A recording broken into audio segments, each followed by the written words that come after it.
'cause that's what friends are supposed to do. Oh yeah. Ooh, ooh. It's 6 o'clock in the heart of the Texas Hill Country, and you're listening to Eat, Play, Live with me, Andy P., the show that's chasing dreams and crushing goals. My goal here is to help you live a healthier, happier, more balanced life.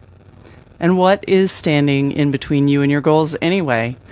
Probably just you, even when you don't mean to. You know, we can self-sabotage so easily and not even realize we're doing it.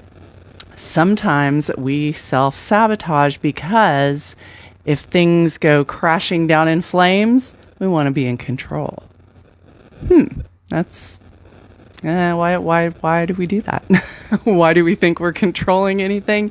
Anyway, well, that's what we're going to take a look at tonight. So let that sink in just a little bit. And I'm going to take a look at 3 ways that we sabotage our efforts, whatever our dream or goal or pursuit is, things that we are doing, a lot of us, a lot of the time, that are sabotaging what we're really setting out to do.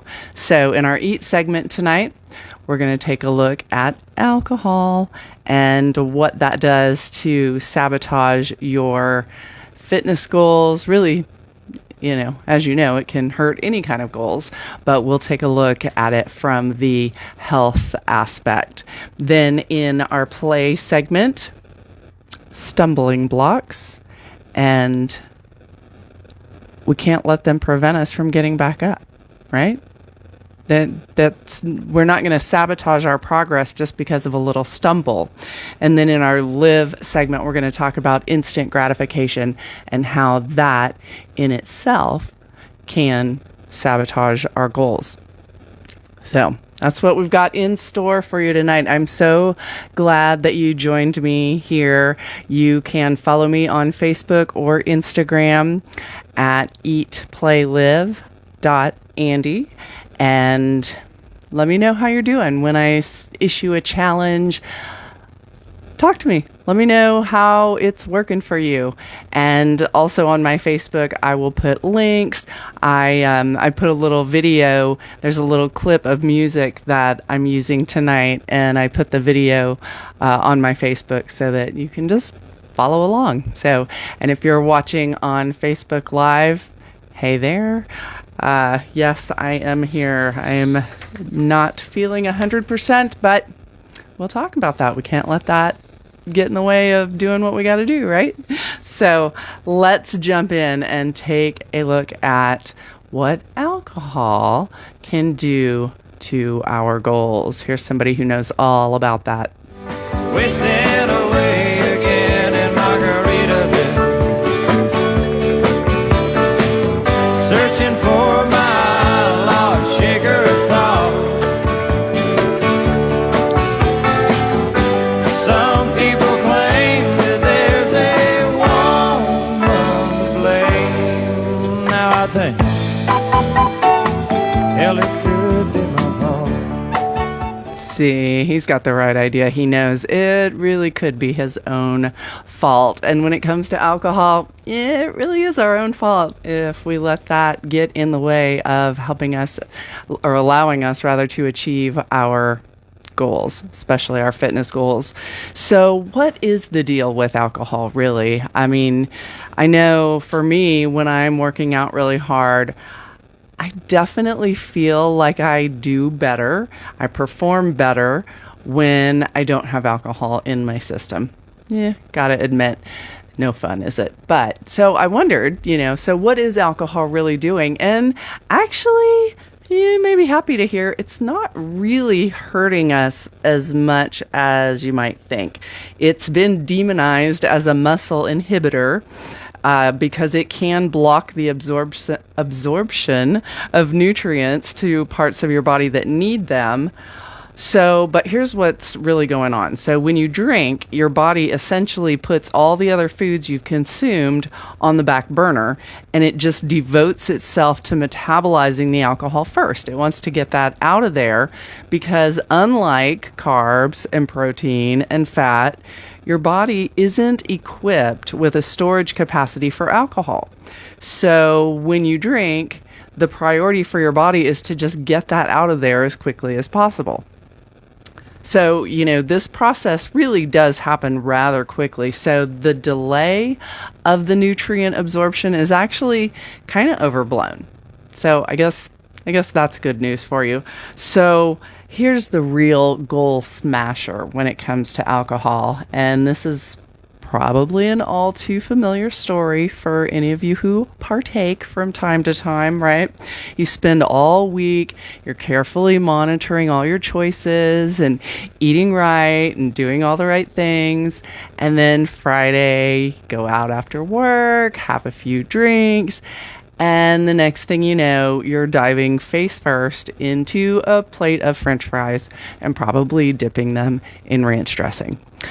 Yeah, I know, it happens. So, or if you're like me, it's nachos every time. What is it with the nachos?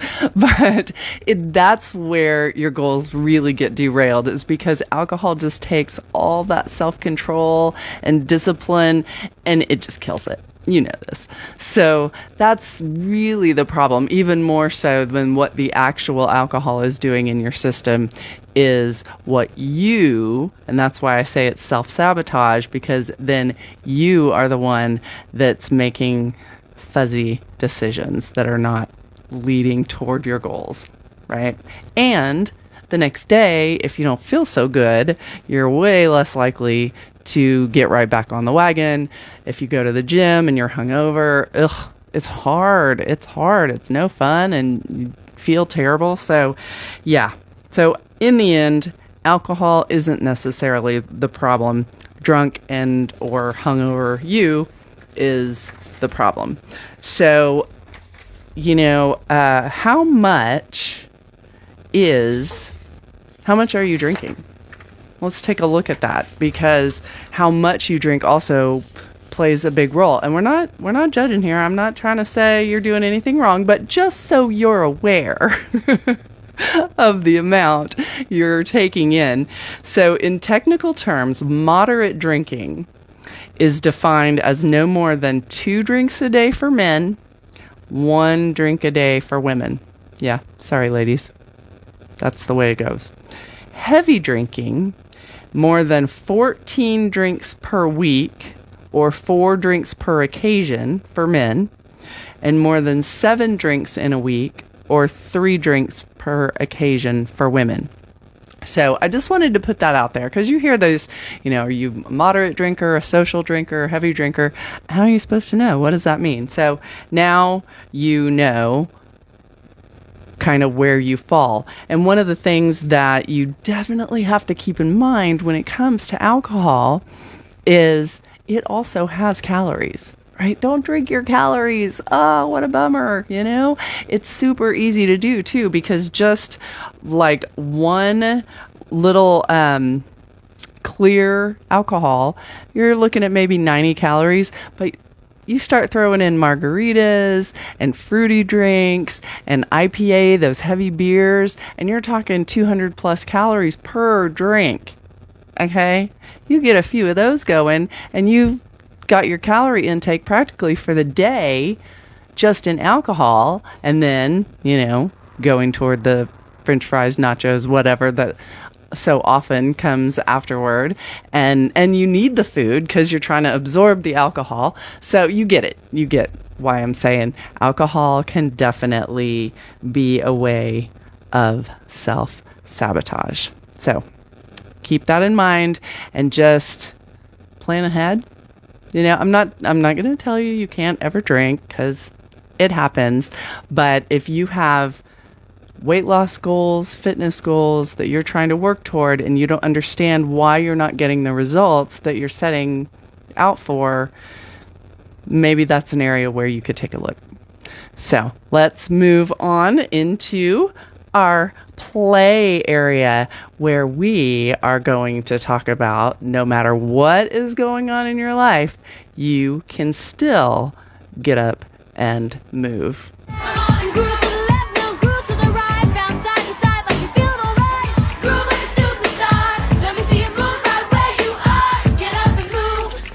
Get up and move. That is such a fun little song. It was a little video that I actually produced a music video for these girls. They're high school girls, and they did this. They toured around and did performances, and they were so cute. So I did a couple of music videos for them, and it just hit me when I was working on this show that Get Up and Move. That was a perfect little song for this, because that's what playing is all about. We're just trying to get up and move. We just have to move our bodies in ways that keep our joints lubricated and keep our blood pumping, and just enjoy what our bodies are equipped to do. Okay, so when I talk about getting exercise and working out, that's the point. Doing what you need to do to keep your body in a condition where it'll give you what you need, and it'll perform for you the way you need it to perform for you. Okay? So things that cause us to stumble when it comes to movement. What kind of things do you think get in your way when it comes to, and when I say movement, maybe I should say exercise, because that's where, think of all the excuses you've ever heard or used. What are those things and why? Okay, so one of the best excuses is illness or injury. I get it. Okay, you have an illness or you have an injury and it prevents you. It's the worst too, right? When you're just getting really into a program and then you hurt yourself and you're like, what do I do now? I was really getting going. This week has been really challenging for me because, as you know, I like to work out all the time, every day, and I have not been able to work out hardly at all this whole week. I've been super, super sick, and working out actually makes it hard for me to breathe. So I've had to really scale back. But that's the thing. You can scale back. You can alter what you're doing to work around whatever it is you're dealing with. You don't have to let it totally derail you. Okay? If you have an injury, get with somebody. Get with a personal trainer or somebody who can help you come up with a program to work around your injury. There are things you can do. I promise you. I watched a man in the Ironman last year. He won and he had no use of his legs. Okay? He swam, he bicycled, and he didn't exactly run. He was in this kind of wheelchair equipped thing. But imagine all the excuses he could have used his entire life. If he doesn't have use of his legs, why would he even consider doing something like an Ironman? That's just unbelievable to most of us. But that is just, that kind of drive and determination is just so amazing. And it just reminds me that when we put our minds to something, there's just nothing that we can't do. And we can't self-sabotage by saying, oh, well, this happened, so I guess I can't work out. Oh, I don't feel good, so I guess I'm off the program. No, that's crazy thinking. So get that kind of negative stuff just right out of your head. What about time? That's another one. I don't have time. And that's valid. A lot of times, that's a valid point. It's hard to find the time. Our lives are busy. Get it. But you got to set your priorities. And if you don't make time to be well and healthy, you're going to be forced to make time to be sick. Yeah. And sometimes we get sick even when we do make time for our wellness. But yeah, it happens, we can't control everything. So you just do what you can do the best you can, and keep it moving. That is the point. And then what about motivation? That can be a big stumbling block too, right? I just don't feel like it. I don't want to. I'm not in the mood today. Too bad. Do it anyway. No, I used to work out super early in the morning, and people would say, why do you go so early? And I said, well, because if I go this early, I'm not really awake yet. And by the time my brain realizes what I'm doing, I'm already there. I'm already in it. It's too late to go back now. But it kind of was. It was kind of true. It was like, just get out of bed and go. Don't ask yourself, do I wanna? Do I feel like it? Of course not. You'd rather be in bed, of course, So, or if mornings don't work out for you, then later in the day, that's okay too. But finding the motivation is key. And when your motivation gets derailed, which that can happen to anybody at any time, it happens. What can you do? Who can you turn to? Do you have an accountability partner? That's a good way. Somebody who can just kick you in the hiney just a little bit and keep you going. You can message me. I'll do it. I'll tell you. No, we're not letting that fly. Just get on in there and get her done. It's okay. And even if, do something small. If you don't have a ton of time and you can't, dedicate an hour 3 or 4 times a week, okay, do 20 minutes 4 or 5 times a week. I don't know. There's no magic answer. There's no magic amount that's perfect for everybody. What's perfect for you is doing what you can do. Being better than you were yesterday, stronger than you were yesterday. That's it. It's not a competition with anybody else. You're just moving forward. And as long as you keep moving forward, then you're not sabotaging your efforts. Right? You're going to just keep it going. You can do this. I promise you, I have faith in you. You've got this. Remember how far you've come, not just how far you've got to go. Oh, that'll totally kill your motivation if you start focusing on how far away it is. Oh my gosh. I remember when I started lifting weights, like really hardcore lifting weights. I had no idea. In fact, I walked in, I remember telling the trainer the very first day, I just want to firm up. That's all. I thought this was a very simple little thing that I wanted. No big deal. I had no idea what that meant, what that was going to look like, that it was going to look like years in the gym. And when I decided that I got obsessed and I wanted to compete as a bodybuilder, it was probably 6 years from the time I started lifting until the time I got on the stage. Okay. Now, for one, it's a good thing I didn't know it was going to take 6 years, because that would have been really frustrating to think about that. But also, every little step in that journey mattered. From the time, even going farther back, from the time that I started losing weight and started this whole weight loss, fitness, health journey. Now we're talking, it's been 16 years, but all the things that I learned along the way, all the ways of eating and being tuned into your body and just what works and what doesn't. I learned, I can't do keto. If I do keto and then I eat carbs, I blow up like a blowfish. I wouldn't have known that had I not gone through the process. So you've got to trust the process. You've got to keep moving forward and just know that even though you may not be where you want to be, you're also not where you used to be. You're moving forward. Okay, you've got this. So you were created to be so much stronger than you think. So stand up and don't let excuses sabotage your results. Call me crazy, call me foolish, call me clueless, call me whatever you want. I really don't care. All I know is with my eyes on the prize, I'm pressing on, I'm gonna get somewhere.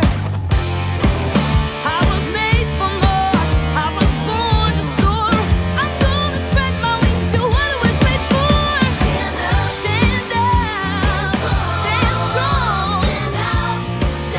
Stand up. Stand strong. No matter what your goals or dreams are, stand up and go for them and push for them, and don't let yourself make any sort of excuses or tell yourself that you cannot do it. Okay? That's what I have for you today. Oh my gosh, y'all, my brain is so mushy this week. You just can't even imagine, but that's okay. We're going to get through this. We're going to keep moving forward and get through, and I'm going to be standing strong and healthy next week. I guarantee it.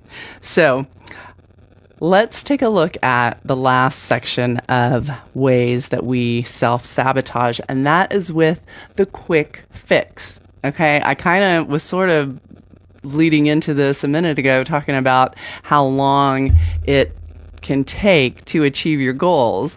But part of why it's so hard when it takes a long time is because we've been really accustomed to getting a quick fix, right? I mean, if you want something from Amazon, you order it and you could possibly have it tomorrow. You know, we can't wait for anything. And I'm guilty of this. I thought a million times about canceling Amazon Prime, and I just can't let go of the ability to have it right away. I mean, we're just, oh my gosh, our brains are constantly changing in response to what we do and the things we pay attention to. All right. For example, each time we impulsively eat an unhealthy snack or buy something online, our brain pathways for those actions are actually reinforced and strengthened, making it easier to fall into the same patterns the next time around, and it gets harder and harder to break that cycle. How about that? So as we continue our quest for the rewarding quick fixes, we start to experience a dopamine surge in our brain long before you even experience the reward. Have you ever felt that? You're online and you're like shopping for something and you get all excited and you can like feel that little surge. Oh, yeah. Please tell me I'm not the only one that feels that way. But you're getting that dopamine surge. I hope you're as excited when whatever you ordered actually shows up, because sometimes not so much. But in the bigger picture, the more we overvalue instant gratification, the more likely we are to be distracted from longer term, more meaningful goals. I think, what I'm saying is just that it becomes harder and harder. Our brains just aren't used to working long term toward anything anymore. You want it, you got it. And when something is hard and it takes time, it's like it just feels wrong. We don't know what to do with that. Man, what are we doing to ourselves? It's okay if your dreams take time. It's okay. Like I was saying, it's part of the process. There is so much learning that has to occur as you work your way toward achieving your goals. That's part of the process. So don't think that needing everything right away, don't let that sabotage your efforts. Don't feel like you're a failure because it's not happening fast enough. In fact, even failing is part of the process. We all fail. Fail your way to success. That is, it's not the falling down part. It's how many times you just get back up. You can do this. The greatest part of the journey is not arriving at the destination. It's all the wild stuff that happens along the way. That is where you grow. Think of some of the things that you've accomplished in your life. I mean, really think back at that. In fact, maybe even write a list of some of the coolest things that you've accomplished. And then think about all the things you learned in the process of getting there. Can you share any of those things with other people? That's why I do this show. Honestly, I know I don't have all the answers. I am not an expert. I am not a medical person. I don't have any certifications. I I just believe that it's never too late. You're never too far gone to achieve what you want to achieve. You know, you can't talk yourself out of what you want because you don't feel like you're prepared for it. Of course you're not prepared for it. That's part of the process. You'll get prepared. Just take that one step. It's one step at a time.